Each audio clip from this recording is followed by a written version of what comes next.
हाय दोस्तों, मैं आपका दोस्त आद्यांत। आज मैं लेकर आया हूँ दिल को छू लेने वाली दादाजी की एक और कहानी। अच्छी लगे तो लाइक करें, चैनल को शेयर करें और सब्सक्राइब करना बिल्कुल ना भूलें। बहुत समय पहले की बात है। एक छोटे से गांव में एक राजा रहता था। राजा की एक अद्भुत बात यह थी कि उसका दरबार बड़ी ही अजीब अजीब शक्तियों से संपन्न था।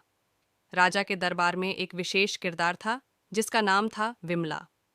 विमला एक प्रेरणास्पद राजकुमारी थी जो हर बार किसी नए किस्से के साथ आती थी और सबको चौंका देती थी। एक दिन विमला ने राजा को एक रहस्यमय गुफा के बारे में बताया जो उसके प्रजा को सुख, शांति और समृद्धि का वादा कर रहा था। राजा ने विमला को गुफा का पता लगाने का आदेश दिया। विमला ने गुफा की खोज में निकलने का फैसला किया और राजकुमारों के साथ राजमहल से निकली। वह एक बारीक पथ पर चलते हुए एक जादुई जंगल पहुंची जहां उसके सामने एक चमकता हुआ पुराना पेड़ खड़ा था। विमला ने पेड़ को बारीक से छूते ही वहां से एक मिठास भरा सुर फैला। राजकुमारी ने महसूस किया कि यह जंगल विशेष है और उसे एक अद्भुत शक्ति मिली है। फिर विमला ने राजा को गुफा की खोज के बारे में सब बताया और सबको लेकर जंगल की ओर बढ़ा। जंगल के भीतर वे नए नए रहस्यों का सामना करते गए, हर कदम पर अद्वितीय चुनौतियों का सामना करते हुए।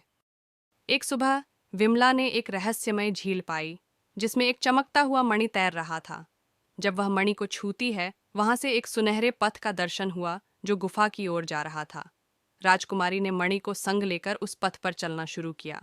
हर कदम पर पथ और भी मजबूत हो रहा था और रहस्यमय बातों से भरा हुआ था। अचानक पथ एक बड़े दरवाजे के सामने पहुंच गया।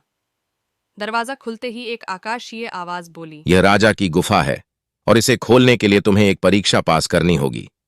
विमला ने उस परीक्षा का सामना किया। हर बूंद में उसे एक नया रहस्य पता चलता था और उसे बड़ी सावधानी से हल करना पड़ रहा था।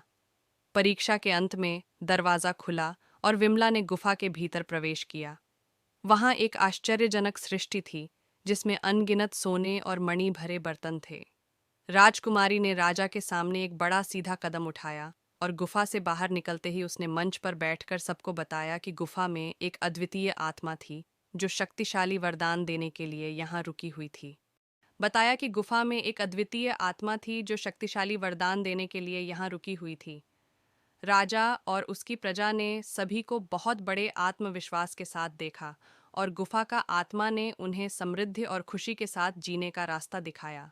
इस प्रकार राजा और उसकी प्रजा ने गुफा के आत्मा की कृपा से नए और समृद्धि भरे जीवन की शुरुआत की और विमला ने एक नए युग का आरंभ किया जो उनकी अनूठी कहानी से शुरू हुआ।